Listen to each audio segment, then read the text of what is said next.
We lawyers rarely describe ourselves as caregivers, yet much of our work is exactly that. We hold risk for other people. We translate uncertainty into clear choices. We absorb the consequences of decisions that affect businesses, finances, livelihoods, families, and futures.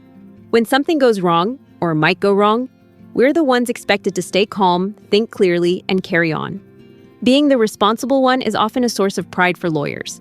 It's tied to competence, trust, and professional identity. But constant responsibility can cause chronic stress. It can lead to negative health effects that are rarely acknowledged, such as physical tension, sleep issues, and emotional exhaustion, and lawyer burnout. All are predictable responses by our nervous system to never-ending responsibility. Thankfully, there are ways to understand and deal with chronic responsibility, without pretending the solution is simply to care less or do yoga better. So, let's explore them. First, recognize that constant chronic responsibility is a perpetual load on the nervous system. For most lawyers, responsibility isn't episodic. It's constant. Part of what we are paid to do is assess risk and avoid problems before they happen. So, even when things are going well, we remain aware of what could go wrong, what needs monitoring, and what can't be overlooked.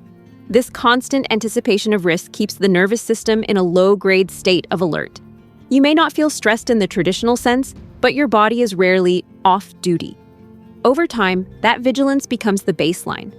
This can lead to feelings of exhaustion, even if you aren't working long hours. Recognizing that endless responsibility is a perpetual load on our nervous system helps us understand we are not personally weak or lacking resilience if we regularly feel exhausted. Second, understand how hypervigilance and stress show up in the body. Many lawyers live with persistent physical symptoms. They barely register anymore. Tight shoulders, clenched jaws, shallow breathing, digestive issues, difficulty sleeping, or a sense of being tired but wired. These aren't random. They're signs of a body bracing for the next problem. Muscles hold tension. Stress hormones circulate longer than they should. Sleep becomes lighter because the body doesn't quite trust that it's safe to disengage. Because these symptoms are physical adaptations to chronic responsibility, we may not be able to completely eliminate them. We need to understand that this inability is not a sign of personal weakness. Third, recognize that practicing law requires emotional labor.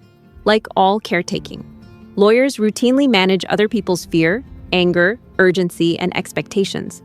We translate uncertainty into confidence. We sit with outcomes that are unsatisfying, unfair, or simply painful, and then move on to the next matter. This is called emotional labor, even if it doesn't look like traditional caretaking. It's the work of containing emotion, maintaining composure, and projecting steadiness, all of which takes a lot of energy. Yet, because we don't think of ourselves as caretakers, and because others may not think of lawyers as caretakers, we don't receive support for the health effects of our emotional labor. This can lead to burnout.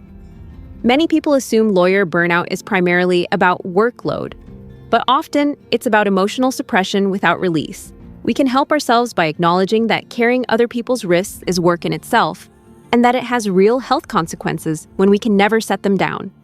Fourth, shift expectations about fully eliminating stress. Exercise, meditation, and boundaries are valuable tools, but they may not completely alleviate the negative effects of chronic responsibility on your nervous system. We can work out regularly and still feel chronically keyed up. We can meditate and still wake at 4 a.m. thinking about unresolved issues. But that doesn't mean we're doing wellness wrong. While we definitely need to use these traditional wellness tools, we also need to shift our expectations to understand that we cannot fully eliminate stress in our profession. It is built around managing risk, no matter how many wellness tools we use. Fifth, learn to set down responsibility without guilt. As lawyers, we will never be in a profession without significant responsibilities. Thankfully, even with that pressure, we can still feel healthy if we give ourselves permission to temporarily step out of constant vigilance without guilt. That might mean building clearer transitions between work and non-work, or allowing yourself to be unreachable in ways that feel uncomfortable at first. Try letting someone else plan and manage your weekend activities or a vacation. Consider loosening the identity-level attachment to always being the competent one. Dealing with the effects of chronic responsibility isn't about disengaging from your work or lowering standards. It's about recognizing that responsibility carried without interruption is stressful to your nervous system. We may not be able to fully escape the stressors, but we can learn to manage them.